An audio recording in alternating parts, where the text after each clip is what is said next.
Hello and welcome. So we've got this P-valve amp that we did this project where we used the television valves. We built it into this Blackstar HT5 chassis. So we'd run this up and tested it, and it run okay, but we've got a few issues, and I want to try and address some of those issues. First thing is we've got some knobs for it now. So we're gonna put those on. We've got a couple of little holes and bits and bobs here to address with some grommets. But the main thing is the preamp stage on this amp is a bit fierce. There's a lot of gain in that PCF80 tube. I also need to put some bright caps on this, on the volumes. It's lacking when the volumes are turned down, so I need to do that. And I don't think there is much else. We just need to get this gain. Main thing is to get this gain stage more stable. So that's what we're going to be doing. So I'm going to get these knobs on first. Right, we've got those knobs on, and they look dandy. And we've got a few more. Got those holes grommeted up as well. So that's the front panel complete. So now we'll turn our attention to what we need to do inside the amp. These few little mods that we need to make. Right, so we're doing a bit more work on this amp. We had way too much gain on it. So I have made some changes. I have removed a bypass cap, cathode bypass cap, on the stage, on the triode stage of that PCF80, so that was way too much. And I've also, I had a 2.2k on the pentode side of that on the cathode. I've now made that 3.3k, and I had a 820 ohms on the single triode on the PCF80. That's now 3.3k. This amp sounds a lot better, and we'll be having a listen to that in a bit. Hiding behind here, and you can see that capacitor poking up there, I've got a 1 meg grid stopper in there, which is what I put in when I had way too much gain. I'm going to drop that to 470 now, keep the bright cap across there.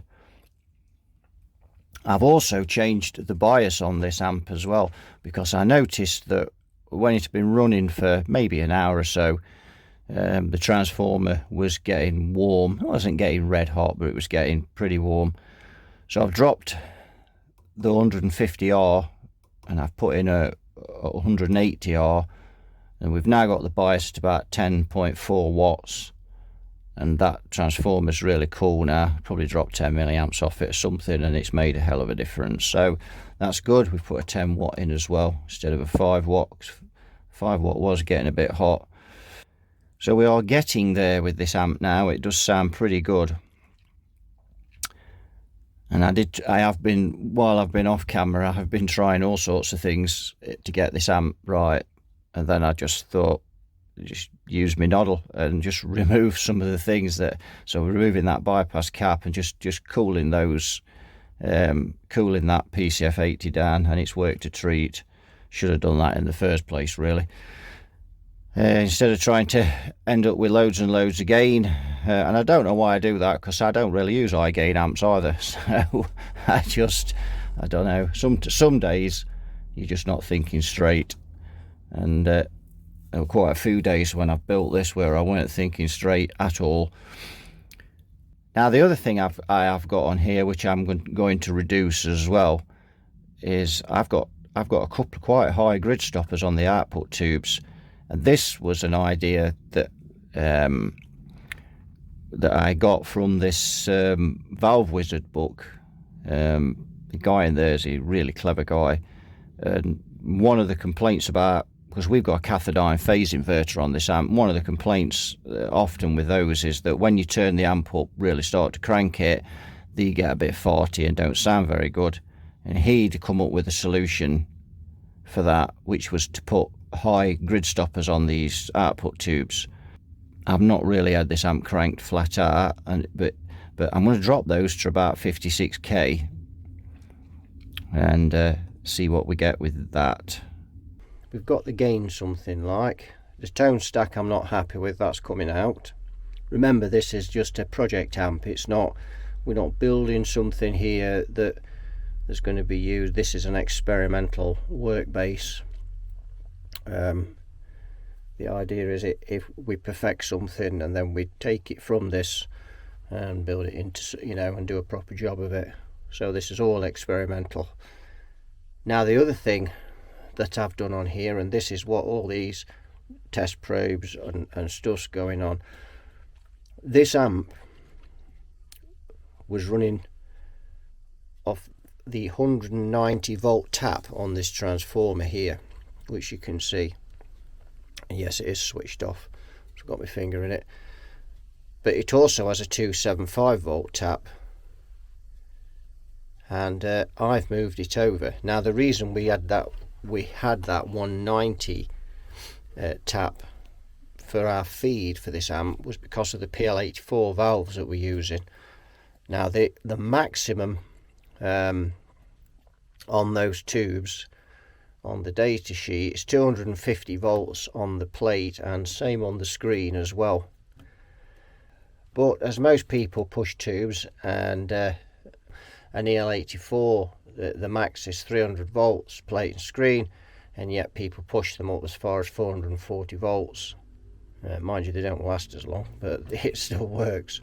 So I thought I'd give these a little push and see where I could get with this. Now if we times 275 volts by 1.4, I think the correct term 1.414, but that's splitting hairs anyway. 1.4, that 275 becomes 368 volts, something like, I forget now, it might be more without doing the maths, but somewhere between 370 380 volts. And then that will draw down as the amp powers up and the valves begin to conduct. So when I first did that, I'd got just over 300 volts on the plate, and I'd got about 320 volts, something like that. I've got that on the screen and the plate. So here I'd got a 500 ohm resistor in that we'd had before, and obviously I was using smaller drop-in resistors because we'd got less voltage before. So this amp was running plate to cathode 213 volts, and we were getting 10.8 watts out of it.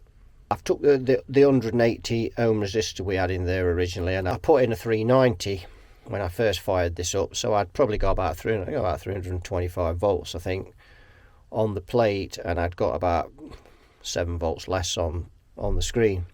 So what I've done is I've put a 330 ohm in now, which actually measures 325 ohms, and I've increased that 500 ohm, going back to that, I've increased that 500 ohm resistor to 10k.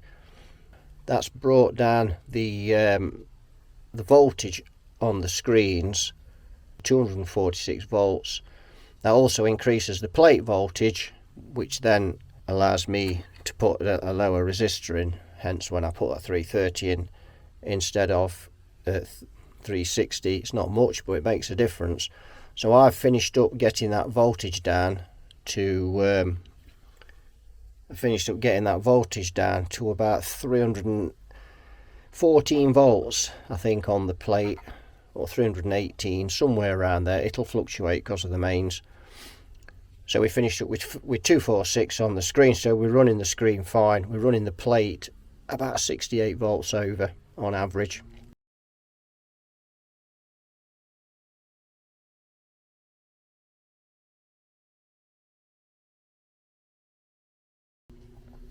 And we've got this amp biased at 11.78 watts, actually 315 volts plate to cathode. I've got that written down there. Duh, why didn't I look at that?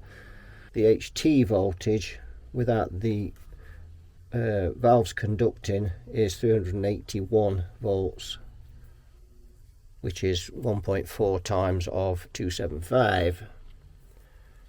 So we have got this running now spot on with 68 volts over on the plate. But what that's also done is increase the effective load resistance. Now, we're still using this transformer that's got a 4 ohms tapping, but that 4 ohms has now become 8 ohms because we virtually doubled the effective load resistance now. So we've now run this amplifier at 8 ohms.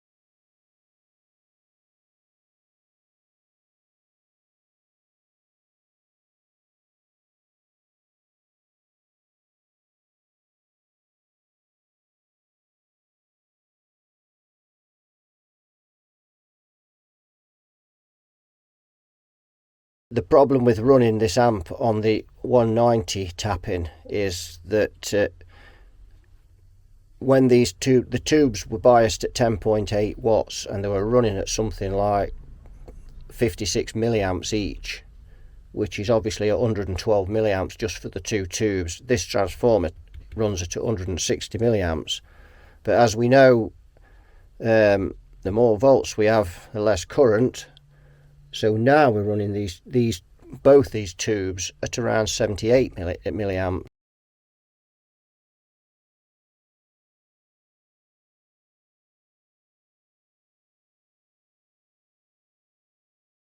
We're putting much less strain on that transformer, lots less.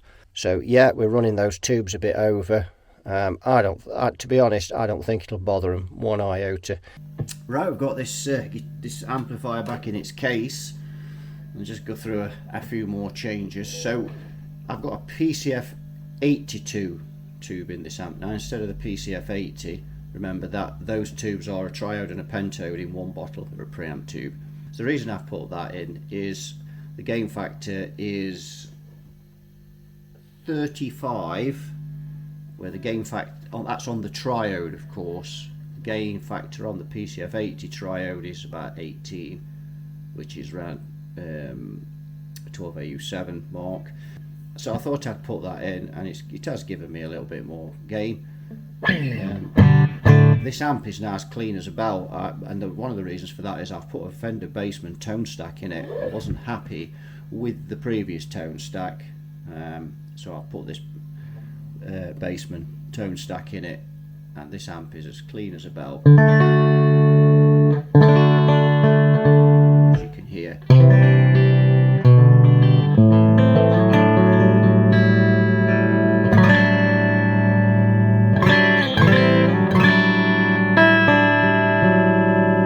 The only thing you have to watch with these PCF tubes is they are a bit microphonic, and the PCF 82 I put in is very microphonic. I have got some tube rings that I've ordered, which I'm waiting for to come from China, so we're going to have a look at those when they arrive and see if they're any use.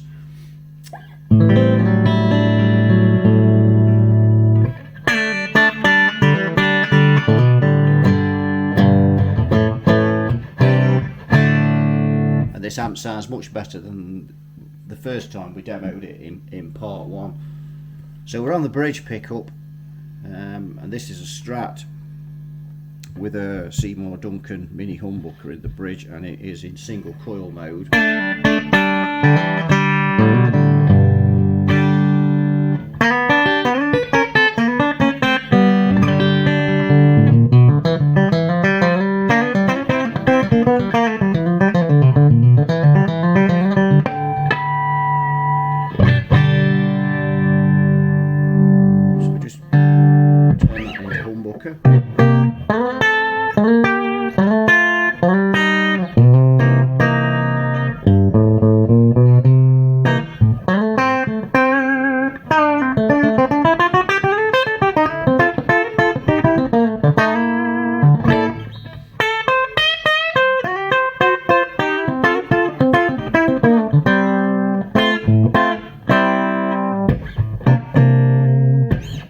So let's back down the master volume and turn the preamp volume up to full.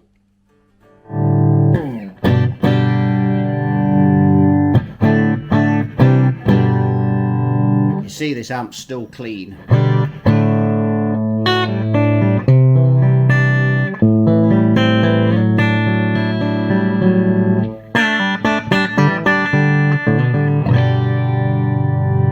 So another valve with the same pin out was that PCF 802 we looked at, and that had way too much gain. I had a bit of a problem with this amp, and the triode stage of the PCF tube, I didn't put a grid stopper on into the next stage. Well, the next stage went into the one stage of that PCC85, and the other stage was a cathodione inverter. And I had, when I turned this amp up flat out, I got oscillation, and it was causing all sorts of problems. It was actually pulling the screen voltages down on the output tubes. So I put a 150k grid stopper in the end, and that sorted it out, cured the problem, and the amp just sprung to life.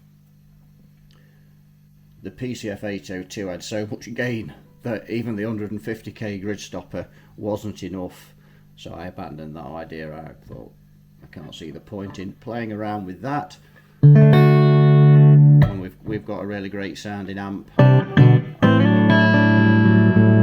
So we experiment with these things. Let's listen to it on the neck position.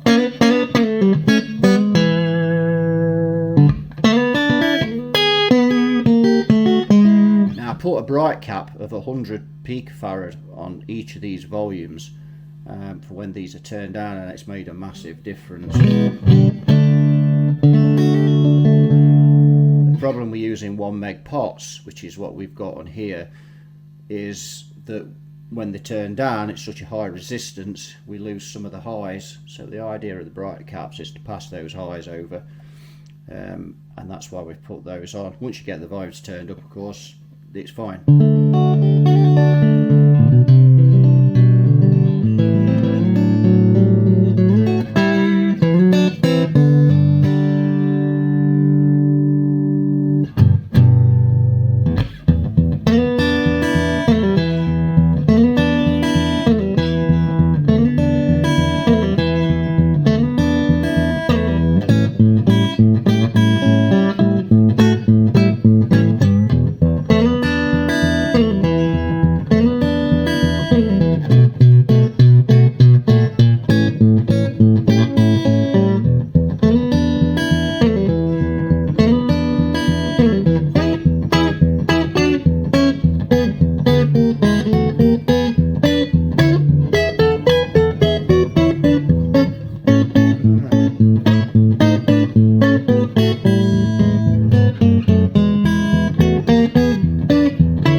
that style.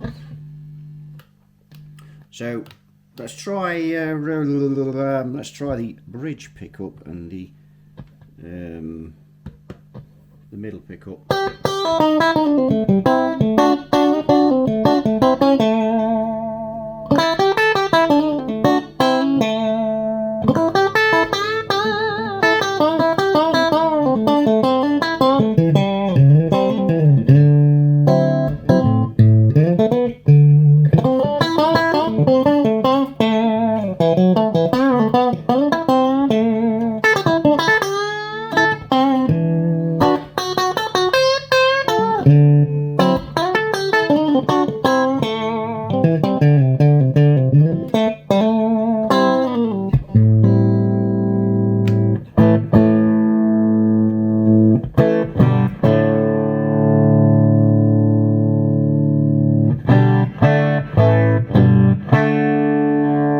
See now this amp's still clean.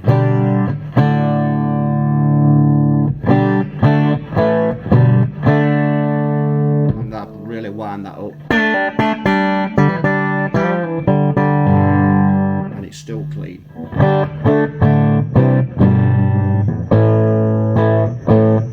Just beginning to growl a little, but still pretty clean.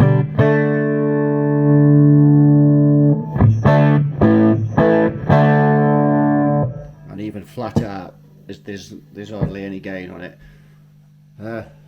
That'd suit me just fine for my gigs. So as I don't really use massively high gain amps.